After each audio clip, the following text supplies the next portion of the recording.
Good afternoon, everybody. It's awesome. I love it. You guys are awake and alive, at least for a little bit longer. So I was joking with Eric, who's on my board at the X Prize, and I said, dude, you know, you're raising $4.2 billion for UCLA. I mean, I got to raise my my targets for you. So I spend a lot of my time thinking about exponential technologies. And I think a lot about how it's going to disrupt healthcare and how it's going to change our lives in every aspect of how we live them and how we practice and how we do anything in society. So I want to give you some context for sort of the rate of change we're living in. Hopefully you know it. Hopefully you're part of creating it. Hopefully this is not something that is new to you. Then I want to get down to just painting the picture in the types of disruptions and changes that are coming, mostly to get you excited and get you thinking. So I run a number of different companies. Here in Los Angeles, I'm the chairman and CEO of the X Prize Foundation. We put up these large $10 million to $30+ million prizes to incentivize people to drive breakthroughs. Up in Silicon Valley, I'm executive chairman of a university called Singularity University that really focuses on the most rapidly growing technologies. And unlike the typical program where you go and you get your PhD in one particular area, right? You're the world's expert on an ion channel and a particular neuron and a particular insect, but you're the world's expert in that unique piece, which is a lot of the way that we drive progress in our higher institutions of learning.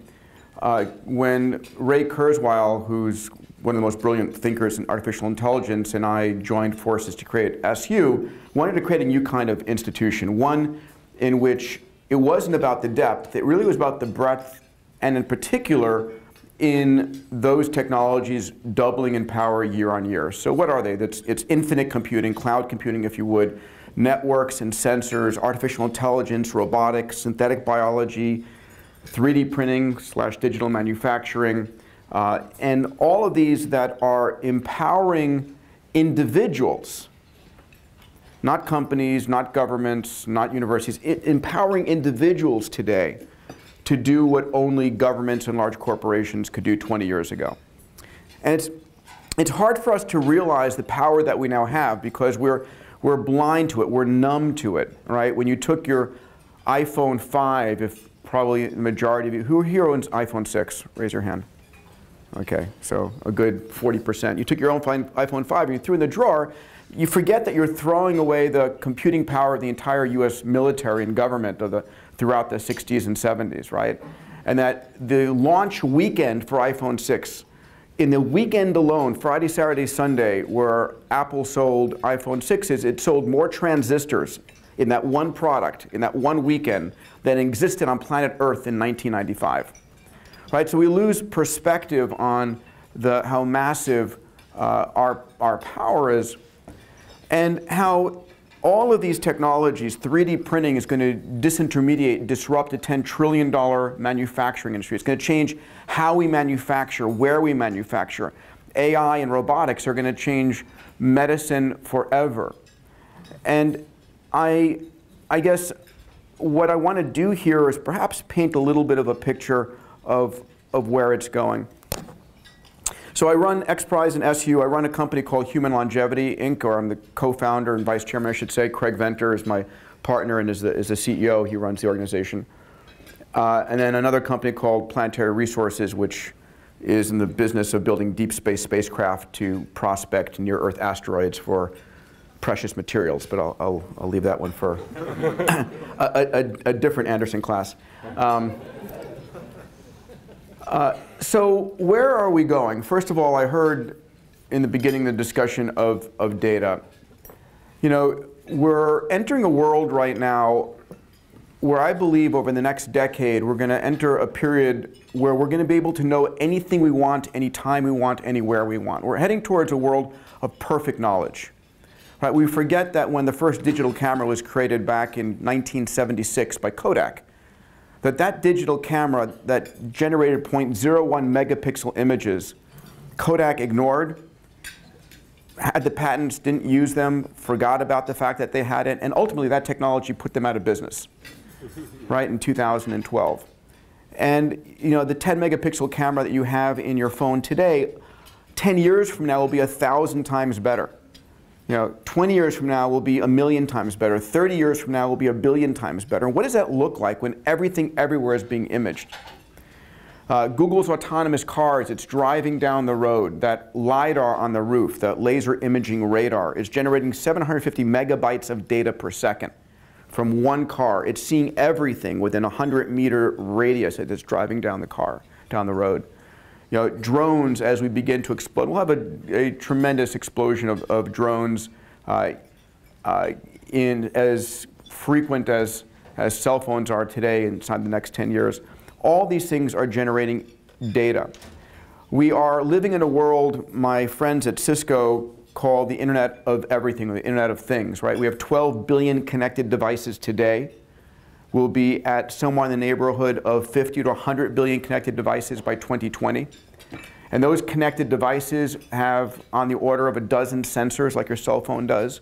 And so we'll be living in a world of 1 trillion sensors, where if you want to know something, you can. And I don't know how you feel. How many folks here have any biomedical monitoring or biometric monitoring right now? Can you raise your hand? So it was small, right? I've got my heart rate here and my steps. So a small handful. You know, for the most of the world, we don't right now, but that's also going to change this decade very predominantly. I like to say that our refrigerators are better wired and monitored than we are. Right? But I drive a Tesla at home, I fly an SR-22 airplane, and both of them have hundreds of processors and sensors.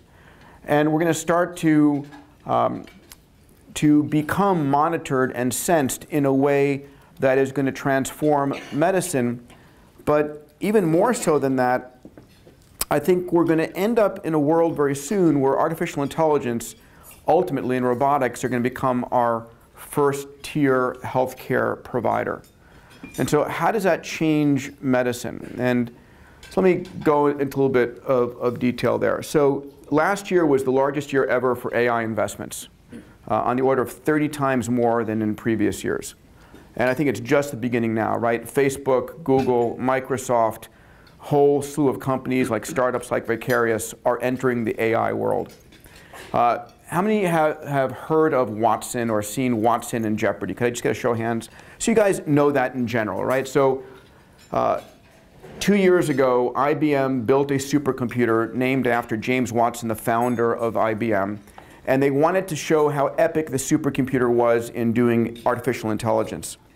And they challenged the all two-time Jeopardy champions. The guy had won the most money, the guy had won the most games. And Watson decimated them in Jeopardy. But that was 2 years ago. So where has it gone since? Well, first of all, they've taken this supercomputer that, artificial intelligence is the ability of a computer to understand what you're asking and answer, understand your cynicism, your humor, your confusion, and search all of its memory banks. And as a human, we have a limited number of, if you would, memory modules in our brain, a limited amount of memory that we have, but these computers don't. So Watson had downloaded Wikipedia. It could read 1 million books per second.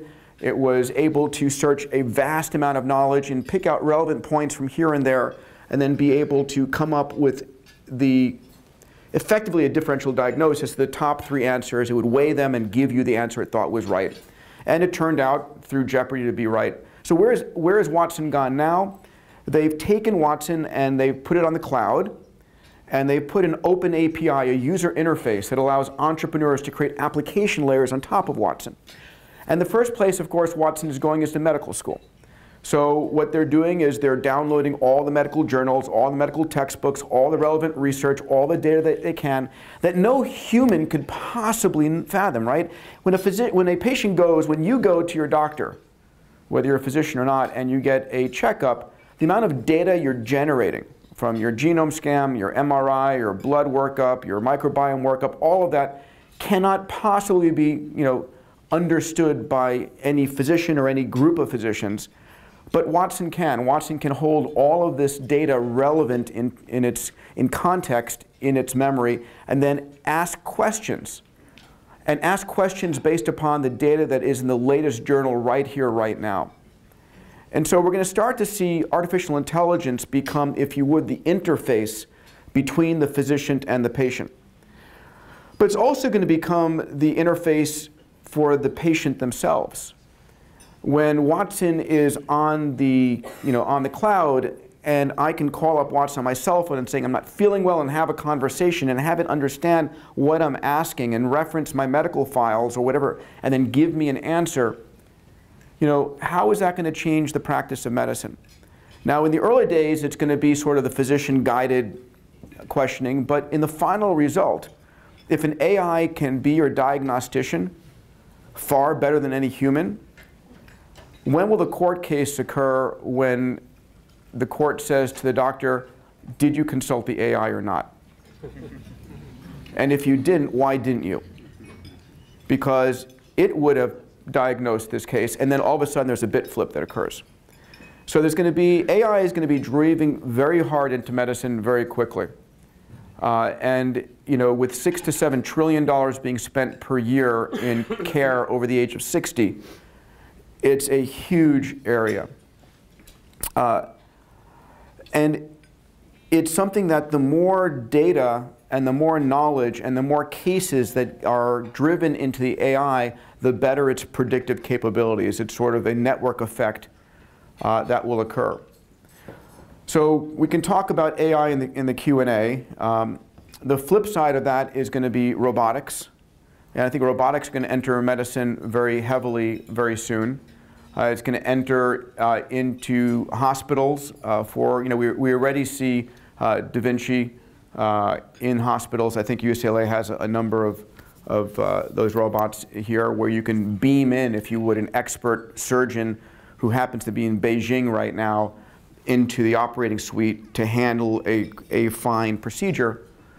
But as robots become more and more capable, now driven by AI, when is it going to happen when you walk into the emergency room or into the to the pre-op interview and you see a physician coming at you and you say, oh, no, I do not want that human touching me. I want the robot that's done it perfectly 5,000 times. Because the first thing I learn in medicine when I'm going through is if you're going to have a procedure, you want to find the physician who's done it the most times. Right, who's seen the most variations, who's seen the most complications, who's seen all of this. And it's that experience base. So what happens when a robot is actually done it, shares its knowledge among all the AIs and robots and does it perfectly, and it doesn't jitter, doesn't worry about what had a breakup with your girlfriend or boyfriend the night or morning before, whether you drank too much coffee or any of that. So robotics is going to be coming in, and the fidelity at which a robot can in fact execute microsurgery is going to be extraordinary. And when you think of it, the cost of the surgery then is really the cost of electricity and the amortized cost of the equipment. And so all of a sudden we see diagnostics with AIs and procedures with robotics start to approach zero marginal cost. So now it starts to become very interesting. I'll layer on top of that, and I hope I don't depress you too much. I'm trying to actually show you a little view of how I see the future coming, because it's going to be changing business models. It's going to be changing practice. And I'll tell you about one other thing and then give you the context from my own perspective. The other thing is, about 3 years ago, I was having lunch with Paul Jacobs. Paul is the chairman of Qualcomm. And I was explaining to him, I said, Paul, at the X Prize, we launched about 2 or 3 major X Prizes every year, and we're looking for areas that should be transformed that aren't yet. And I said to Paul, we really should have the Star Trek tricorder by now. Where the hell is it? And he said, I agree. And I said, how about doing an X Prize there? We shook hands on it. And so 6 months later, we were on the stage of the Consumer Electronics Show in Las Vegas announcing a $10 million X Prize for the Qualcomm tricorder. And this is a device that you can speak to. It's got AI on the cloud. It understands what you're saying, what you're asking. It's not for the doctor or for the nurse. It's for the mom or dad at 2 o'clock in the morning when your kid is sick. And it understands what you're able to say. You can cough on it. You can do the RNA or DNA analysis of the pathogens in your sputum. You can do a micro blood prick in your blood chemistries. And in success, this device should be able, in its version 0, right, the first version of the competition we're doing, diagnose 15 disease states better than a human can. That's the first target. We had 350 teams enter the competition. We're down to the top 10 finalists. We'll have a winner by the end of this year. So we hope that we'll have this tricorder, I call it sort of version 0.9. And the beautiful thing about that tricorder is it should follow the same demonetization curves as cell phones do, so that the tricorder becomes the physician in much of the world. So, relatively speaking, we're short 100,000 doctors in the US by 2020, at least in our current medical structure. But that's great compared to the rest of the world, right? Africa's got 25% of the disease burden and 1.3% of the healthcare workers. You're never going to train enough doctors or build enough hospitals to meet the developing world need. The only way you can scale to that level is using technology. And so we'll see the tricorder, as we hope, become something that is in every village and becomes the de facto accurate diagnostician in every village. So what does it mean for the practice of medicine when all of a sudden we're demonetizing it, right? The incremental cost of diagnosis and repair starts heading towards 0. And it's democratized, available to everybody. What's it mean for doctors or for medical practices? And it may actually mean a revitalization of what a doctor used to be. So I'm a physician by training, and as Eric said, please, I'm the last person you want to come to. I offer, if you need your appendix out, I'll take out the second one for free, but, my dad, who is an 87-year-old right now with advanced Alzheimer's, was also a physician, and I hadn't been in the medical arena actually in a hospital setting until he broke his pelvis. And I went down to Boca Raton, Florida, where he was stationed, and I find there all of a sudden a situation that I was aghast at, right? It was, the neurologist talking to him about Alzheimer's, his cardiologist only focusing on his heart, his orthopedist only on his pelvis. There was no one looking at him. And everyone's too busy running around to actually sit down and talk to anybody. And we're in this treadmill in the medical arena where there's no one actually taking care of the actual full patient, let alone, a condition. So I hope that technology will in fact allow physicians and nurses and healthcare workers to actually care about the person, while technology actually takes care of the rest of the details. So I think we'll have a transformation of what medicine is going forward. Let me just hit on a few other big things and then really open up the conversation for dialogue. So the other company that I mentioned, Human Longevity, we have built the world's largest genome. So a year ago, we announced the company. It had been in the works for another year before that. It was co-founded by myself, Craig Venter, who sequenced the first human genome in 2001. It cost him $100 million in 9 months to sequence one genome, his own genome. And that genome was interesting but useless. Not because it was his, but because in a vacuum, one genome becomes, again, there's nothing to compare it to. There's nothing to understand. There's no contextualization of a single genome. And then the other co-founder is a guy named Bob Hariri, MD, PhD, Navy fighter pilot, brilliant guy who built one of the largest stem cell practices in the world, runs cell gene therapeutics, and is really one of the foremost thinkers and business builders in stem cells. And so we built a company whose mission it is, our stated mission is to add 30 to 40 healthy years on everyone's life. Our goal is make 100 years old and use 60. And we're doing that in a couple of ways. We built the largest genome sequencing facility. We're up at a multi-100,000 person rate. Our goal is 5 million genomes by 2020. But it's not just the genomes. It's the full genomes, 3.2 billion letters from your mother, 3.2 billion from your father, the haplotype phasing at 30x coverage, the highest level fidelity genomes that exist. But besides that, it's all the phenotypic data for a patient. It's your full microbiome, right? You're a collection of 10 trillion human cells and 100 trillion bacterial cells. And those bacterial cells drive 10% of the chemicals in your bloodstream. It may cause a much larger percentage of diseases than we currently think right now. So sequencing your microbiome, your high-resolution MRI, your metabolome, the 2400 chemicals in your bloodstream, and creating one of the most massive data sets ever. And so we stole out of Google a guy named Franz Ock. Franz started and ran Google Translate for 10 years, translating between 80 different language pairs for pretty perfect translation. And so he's now built our machine learning team at HLI, and he's translating between phenotype, genome, microbiome, all of these things to pull out unseen coincidences and causalities. And our goal is really to attack cancer, neurodegenerative, and heart disease first, the top 3 killers.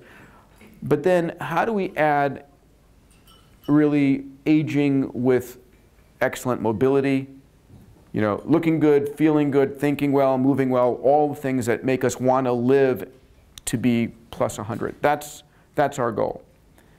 So how does that change the world when the patient population is living a healthy life and a productive life in business, you know, till over 100?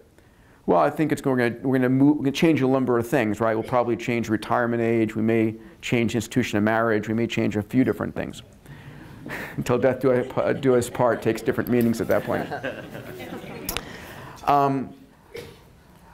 But so I think this is where we're going. What we're finding, though, is very interesting, right? That from your genome at that high resolution, there's no way of de-identifying it. Because from your genome, we can predict exactly what you look like.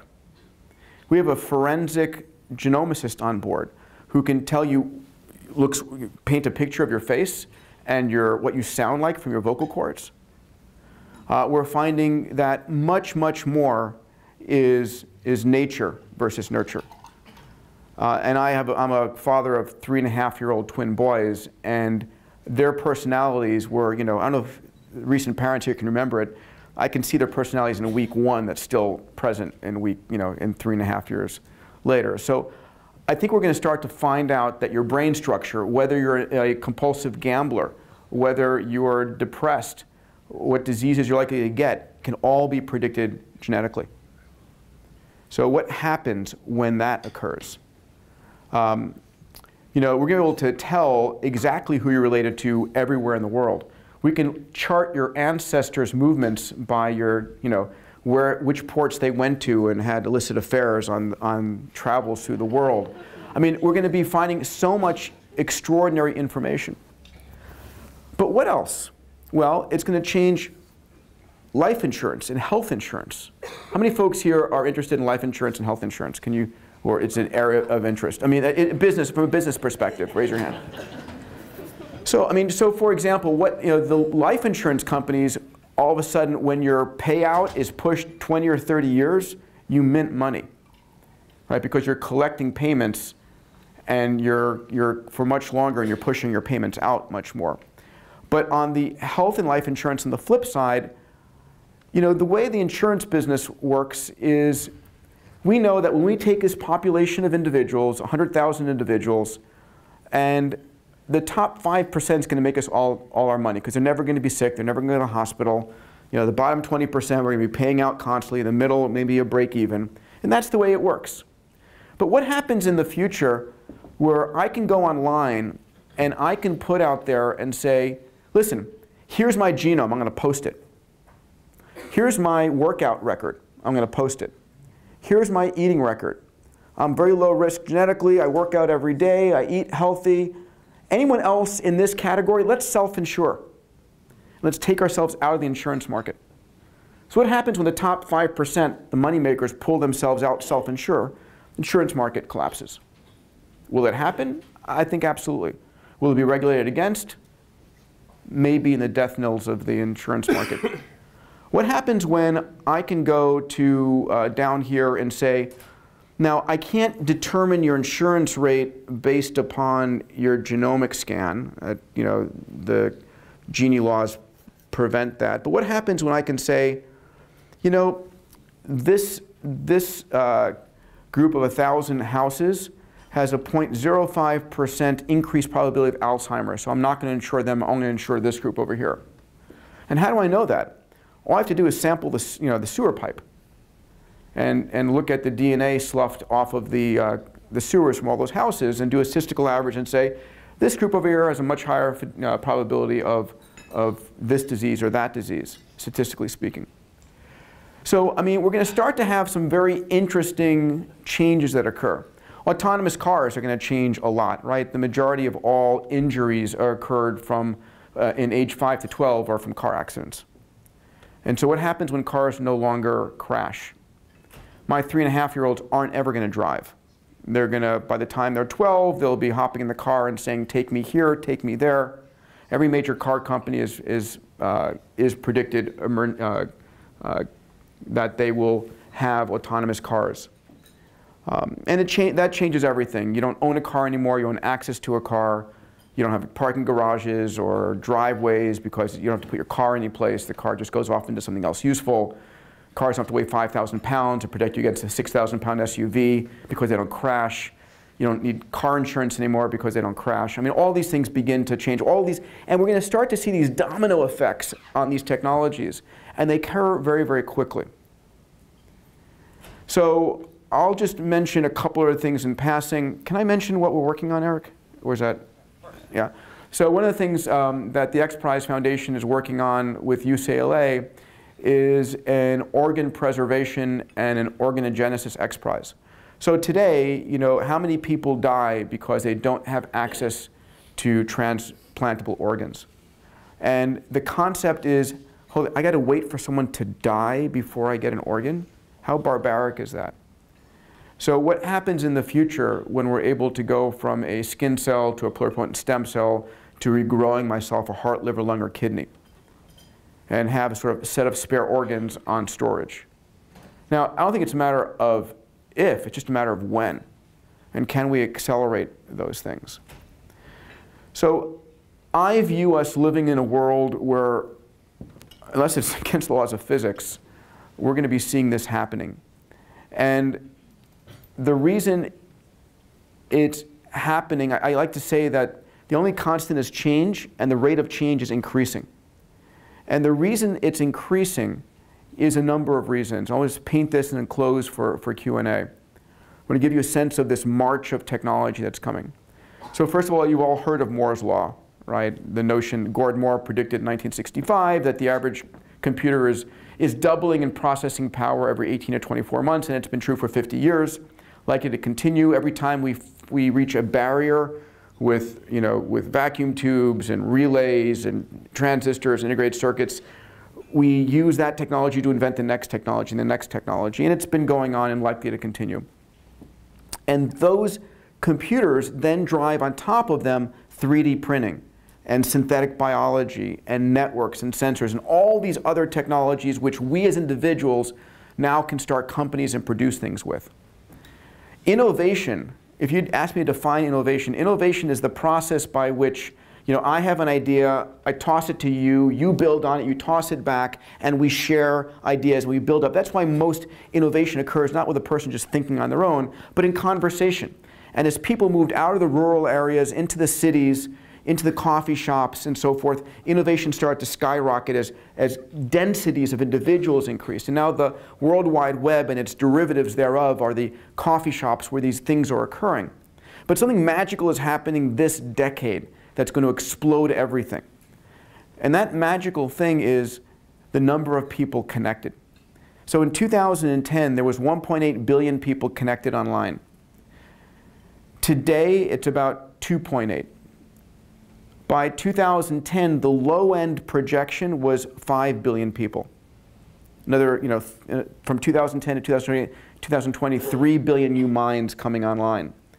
Announcements recently with Paul Jacobs and Richard Branson and Greg Weiler in one camp, and Elon Musk and Larry Page in another camp, and Facebook in another camp, is a goal to give every single human on the planet a megabit connection in the next 5 years. What happens when 7 billion people have a megabit connection?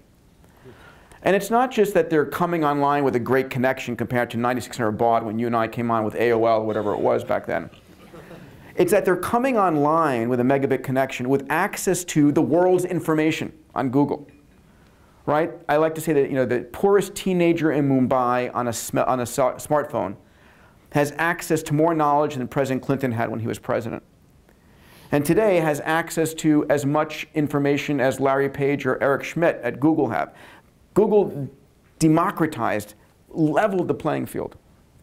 But now, 5 years from now, that person's coming on with access to cloud printing, when 3D printing on the cloud, Amazon Web Services. You want to spin up, 10,000 cores, you can.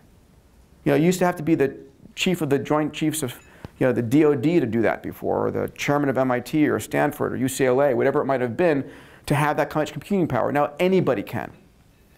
So all of a sudden, 5 billion new minds with access to extraordinary capabilities are coming online in 5 years. We haven't seen a fraction of 1% of the rate of change we're going to see this decade. Not even close. So hopefully that's evocative. And I'd love to have some Q&A. So thank you.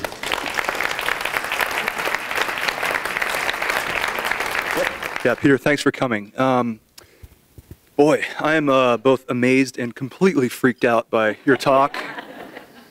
So I wanted to hear about what you guys are doing at Singularity University.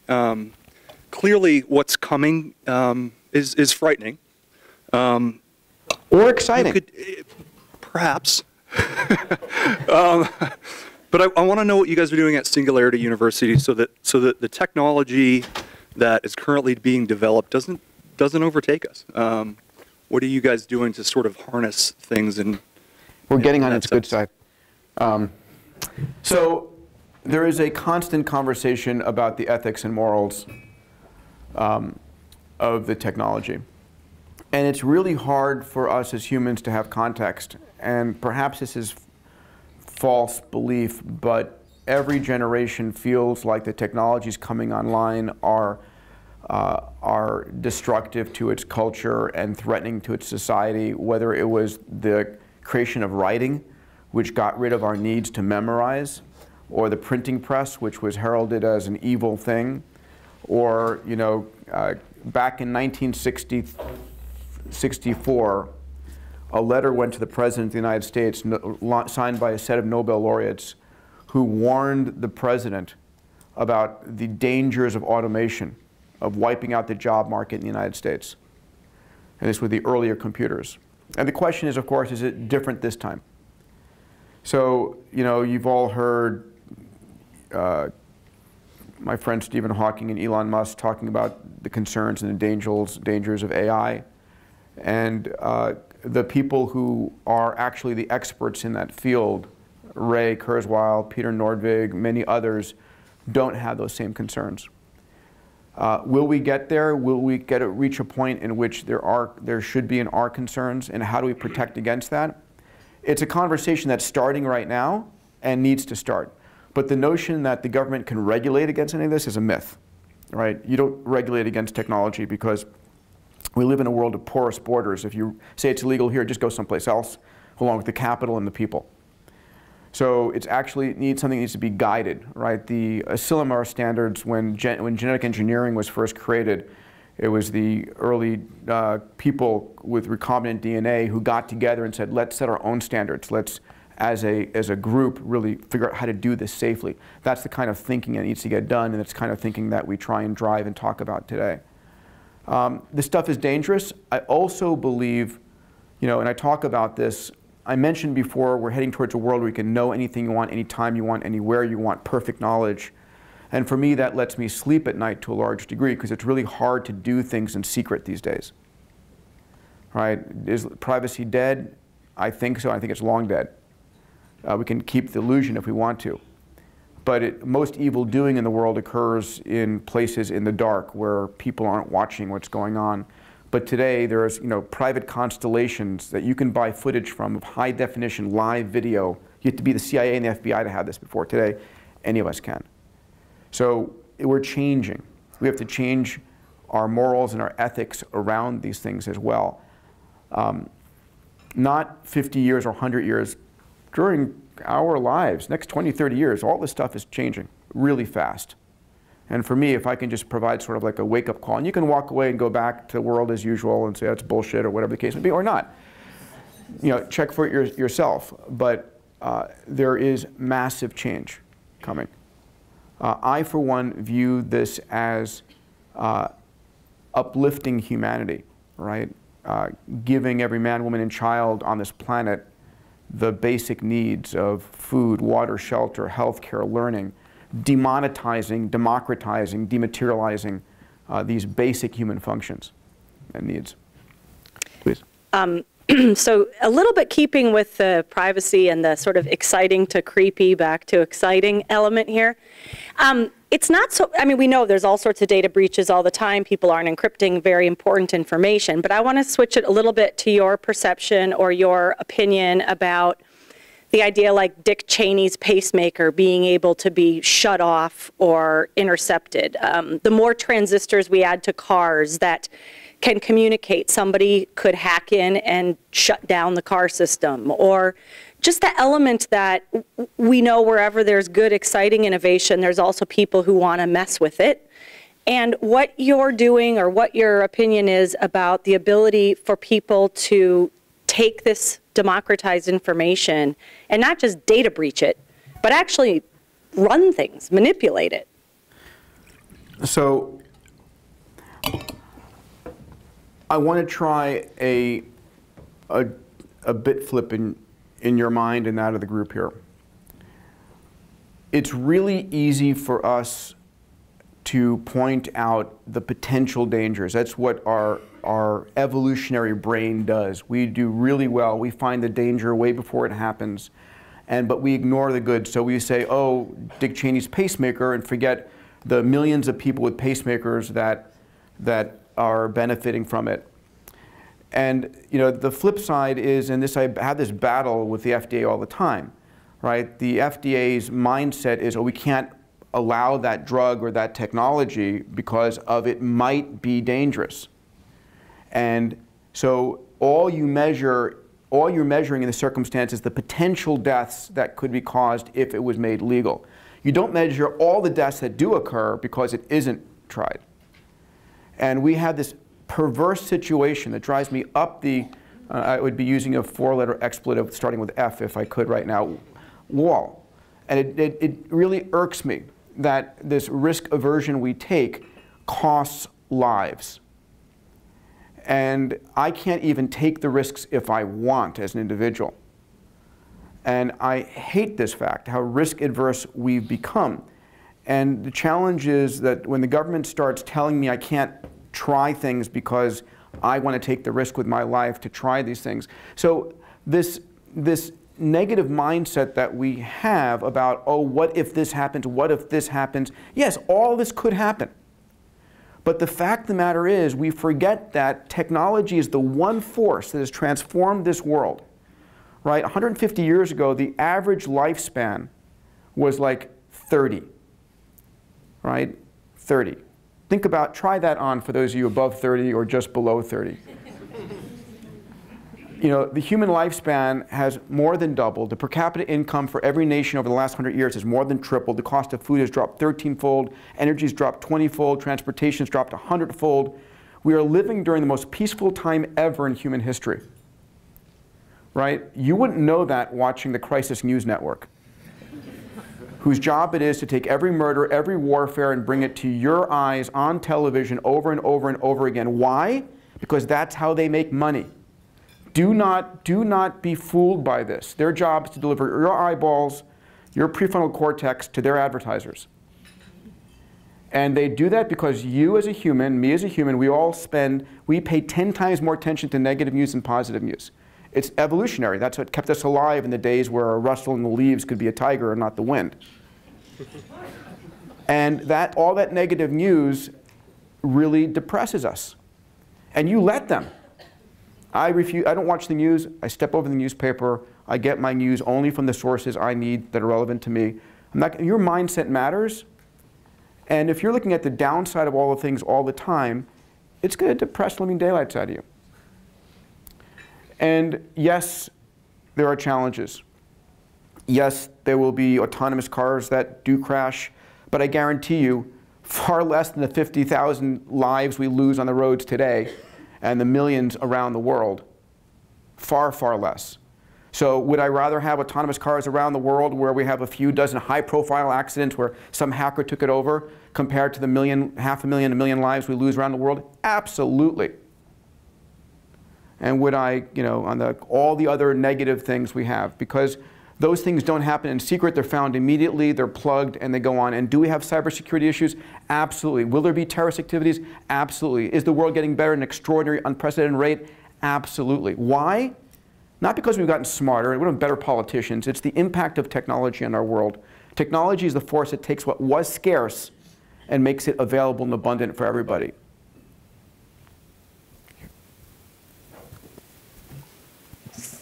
Okay.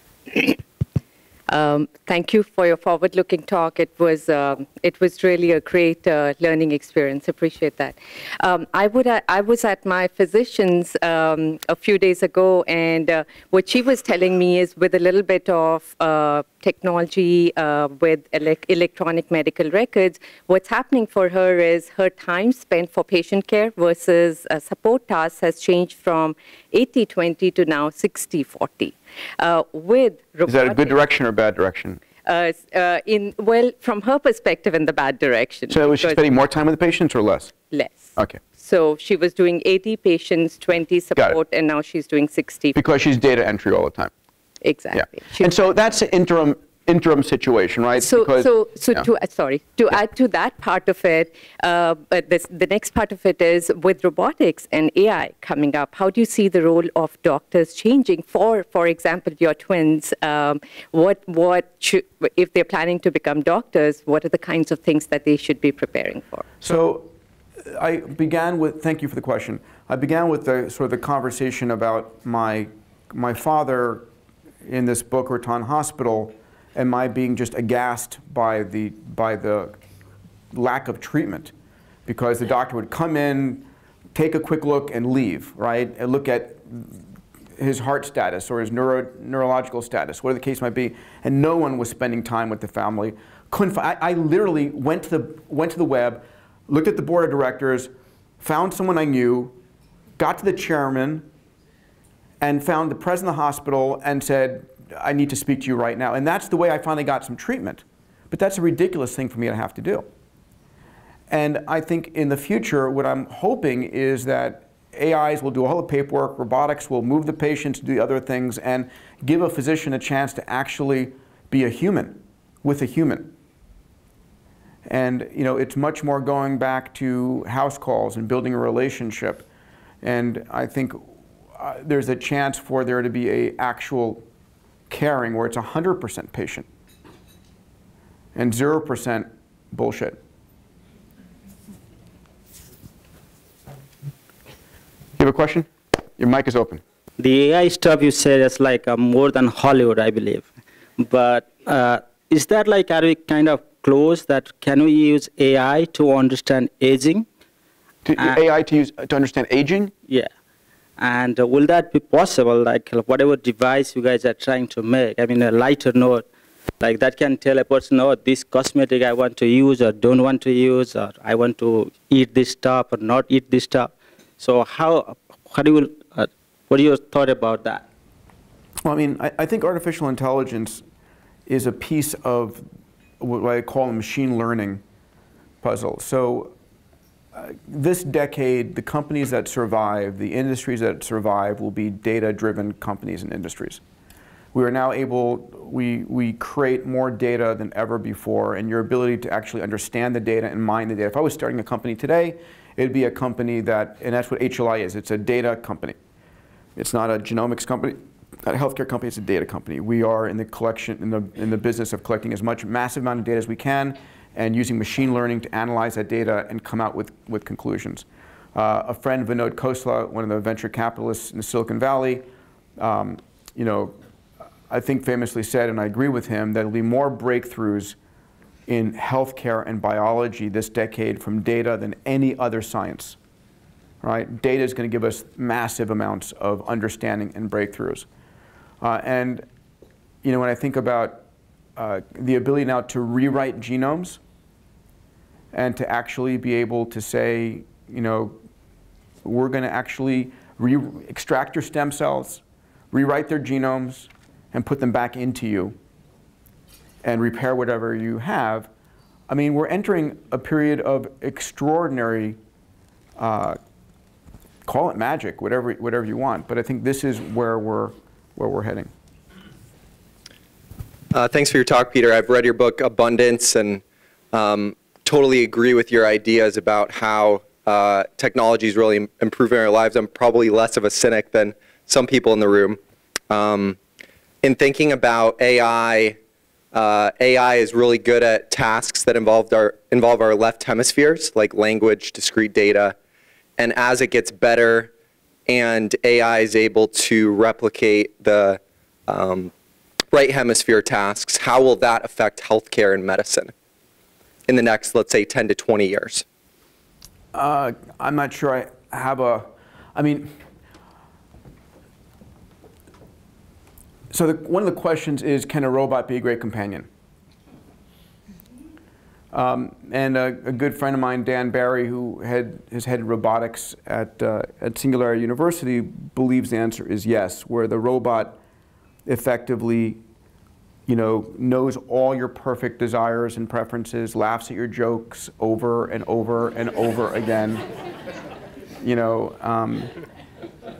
and I think we're going to start to see robotics enter that space. I think we're going to start to understand what is truly human and what is not by what AI and robots can or cannot do.